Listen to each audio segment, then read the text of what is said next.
안녕하세요. 오늘은 조금은 이제 5번째 시간으로 연산식을 활용한 계산 프로그램에 대해서 한번 손으로 코딩을 한번 해보려고 합니다.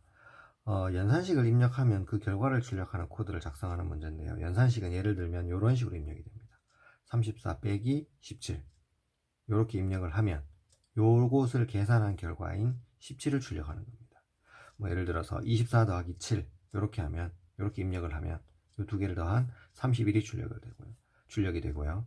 그 다음에 3 곱하기 9 이렇게 입력을 하면 27이 출력이 되고 14 나누기 3을 입력하게 되면 얘는 4.6666 또는 몫을 4만 출력하는 게 아니라 4.67 이렇게 소수점을 둘째 자리까지 반올림해서 표현하는 이런 방식으로 출력을 하라고 이렇게 조건을 주어졌습니다. 그래서 또 이 문제에서 입력하는 수는 정수만 입력을 할 것이고 나눗셈의 경우에 두 번째 입력하는 값, 즉 분모에 해당되는 얘가 0이 아닌 값이 입력이 된다는 거죠. 얘가 0이 돼버리면 결과는 이렇게 무한대가 돼버리니까 그죠. 컴퓨터로 계산할 수 없게 됩니다. 그죠. 그리고 사칙 연산 이외에는 입력을 하지 않겠다. 이렇게 제시를 해 주었습니다. 그러면 먼저 이제 얘를 입력을 해야 되는데 입력을 할 때 보면 34 빼기 17 또는 24 더하기 7과 같이 숫자, 정수, 그리고 여기에 있는 부호, 계산 부호죠. 연산 부호죠. 그 다음에 또 숫자, 이렇게 입력을 하죠. 그죠? 그러면 입력을 할 때 요렇게 입력된다는 사실을 알고 요 형식에 맞추어서 scanf 함수를 표현해 줘야 된다는 거죠. 그러면 숫자가 앞에 하나, 뒤에 하나, 두 개가 입력되죠. 그죠? 그러면 변수 선언을 int a, b 이렇게 숫자 두 개를 선언할 겁니다. 그 다음에 여기 중간에 있는 이 부호, 연산 부호 있죠. 그죠? 연산 부호는 우리가 글자로 인식을 하기 때문에 캐릭터 p라고 해서 연산 부호를 입력받는 변수를 하나 선언하겠습니다. 아시겠죠? 그러면 이제 scanf 함수를 가지고 입력 형식을 표현해 줘야 되는데 입력 형식을 표현하는 것은 요거를 그대로 표현해 주면 됩니다. 첫 번째 나오는 것은 숫자가 나오죠. 정수가 나올 겁니다. 그죠? 그 다음에 두 번째는 뭐가 들어죠? 여기에 있는 연산 부호가 나오죠. 그죠? 그러면 연산 부호는 우리가 글자로 인식하니까 C 이렇게 될 거고 그죠? 그 다음에 또 뒤에 숫자가 또 나오죠. 그러면 %D 이렇게 표현해 주면 되죠. 그죠? 형식을 지정해 주면 되죠. 그 다음에 %A 첫 번째 입력한 숫자는 A 변수에 두 번째 입력하는 연산 부호는 어디에 저장해 줘야 되죠? P 변수에 저장해 주셔야 되죠. 그리고 세 번째 입력되는 이 숫자는 B 변수에 입력을 하도록 합시다. 됐죠? 그래서 요렇게 생각해내는 것이 이 문제를 푸는데 아주 중요한 포인트가 되겠습니다. 아셨죠? 그래서 %D, %C, %D 요 형식대로 입력을 하게 되는 거죠.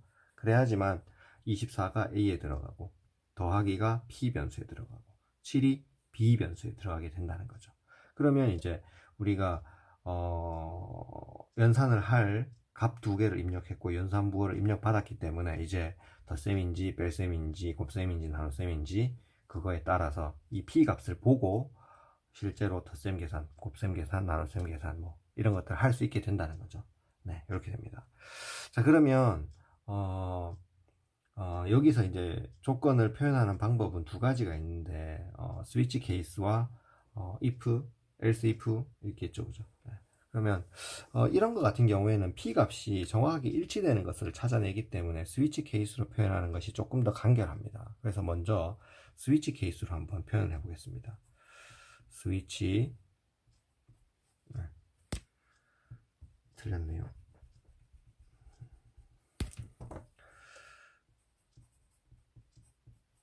스위치해서 이 p 값을 보는 거죠.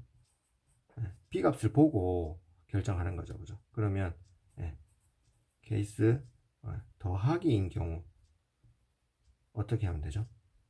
더하기면 printf 더한 계산을 출력해 주면 되죠, 그죠? %d 해서 그죠? 그리고 A 더하기 B를 출력해주면 되겠네, 그죠? 맞죠? 네. 그리고 나서 스위치 케이스에서 중요한 거 브레이크를 반드시 붙여줘야 됩니다. 브레이크를 붙여주지 않으면 밑에 있는 케이스를 또 실행해버리게 되는 문제가 생기죠. 자, 그 다음 두 번째 케이스, 이번에는 빼기인 경우, 그죠? 이 P 변수에 입력된 값이 빼기인 경우, 빼기가 입력되면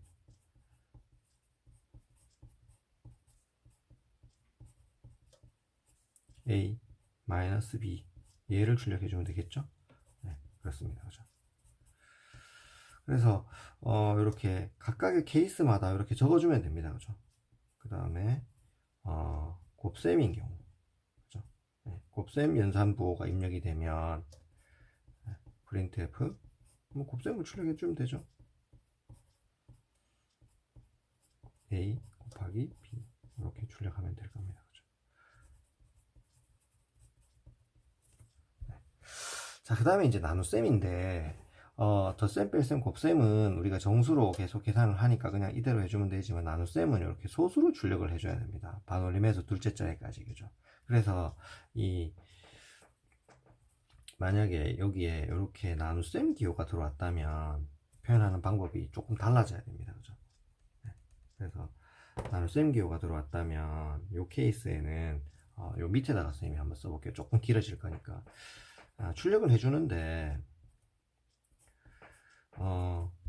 소수점 둘째 자리까지 출력을 해줘야 됩니다. 그죠? 그래서 %d를 출력하면 우리가 정수를 출력하는 거니까 10진 정수를 d를 쓰면 안 되고 f나 lf를 써야 되죠. 그리고 소수점 둘째 자리까지 출력을 해야 되기 때문에 %점 2 이렇게 하면 소수점 둘째 자리까지죠. 그 다음에 얘를 실수로 표현을 해줘야 된다는 겁니다. 그죠? 네, 이렇게 됩니다.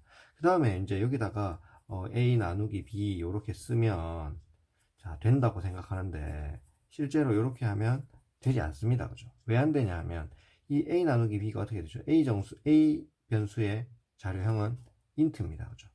맞죠? B 변수의 자료형도 int입니다. int끼리 나눗셈을 하면 얘는 몫을 계산해 버리죠. 예를 들어서 14 나누기 3 하면 이 결과가 4가 나와 버립니다. 4를 소수점 둘째 자리까지 표현하게 되는 문제가 생기죠. 우리가 원하는 건 4.666666을 소수점 둘째 자리까지 반올림해서 표현한 4.67이 출력이 되어야 된다는 거죠. 그래서 A, B가 둘 다 인트형이기 때문에 얘를 실수 연산을 하기 위해서 앞에다가 이렇게 형 변환에 관련된 변수를 이렇게 써줘야 된다는 거죠. 형 변환을 해줘야 된다는 거죠. 플롯 타입으로 바꾸어서 연산을 해달라라는 형 변환의 명시적 형 변환을 이렇게 표현을 해줘야 된다는 사실을 꼭 기억을 해줘야 됩니다. 얘를 우리가 놓치기 굉장히 쉽습니다. 아셨죠? 이렇게 표현해주고 그 다음에 이제 마지막으로 디폴트에서 사실 디폴트인 경우에는 실행할 게 없죠, 그죠? 실행할 게 없으니까 디폴트하고 그냥 내둬버리면 안 되고 여기 뒤에다가 세미콜론을 찍어서 디폴트에 실행할 게 없으니까 그냥 세미콜론만 찍어서 이 스위치 케이스 문을 종료를 해주시면 됩니다. 아셨죠?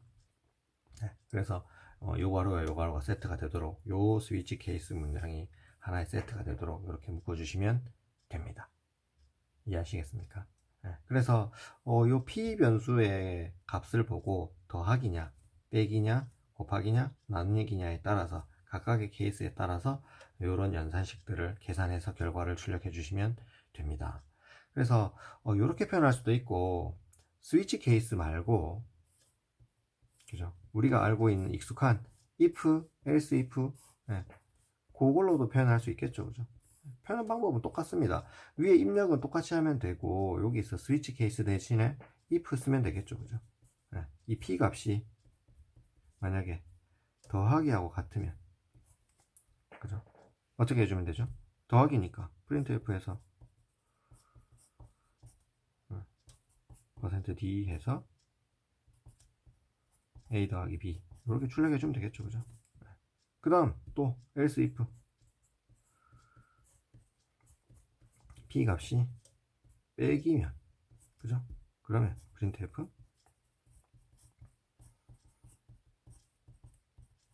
a-b를 출력해 주면 될 거고, 그죠?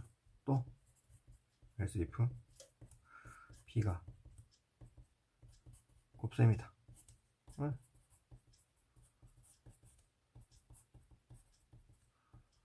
a 곱하기 b를 출력해 주면 되겠죠? 그 다음에 또 else if b가 나눗셈이다. 그죠? 그러면 printf 똑같이 해주면 되죠, 그죠? %.ef 그리고 얘를 우리가 실수용으로 바꿔줘야 하니까 플롯으로 바꾸어서 a 나누기 b를 해주면 되겠죠, 그죠? 네, 이렇게 해주면 되고, 그 다음에 else인 경우에는 실행할 게 없죠. 그러면 뭐 세미콜론 찍어주면 되겠죠. 네, 이렇게 해도 됩니다, 그죠? 그래서 왼쪽에 있는 스위치 케이스로 풀 수도 있고 오른쪽에 있는 if, else, if로 풀 수도 있습니다. 어떤 방법이든 여러분들이 익숙한 방법을 사용하시면 됩니다. 그런데 이제 이렇게 같다 일치하는 거죠.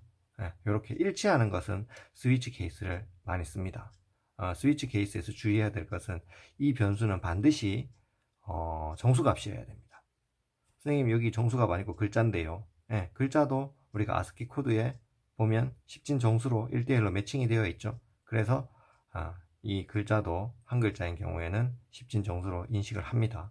그래서 얘도 됩니다. 그런데 이제 이 값이 0.1 이렇게 실수인 경우에는 처리를 하게 되면 이 코드가 에러가 납니다. 그래서 그 점만 주의하시고 정수거나 이렇게 글자인 경우에는 일치하는 것을 찾을 때는 스위치 케이스로 표현하는 경우가 더 많다. 그 사실을 기억해 두시면 되겠습니다. 아셨죠? 네. 자, 오늘 수업은 여기까지 하겠습니다.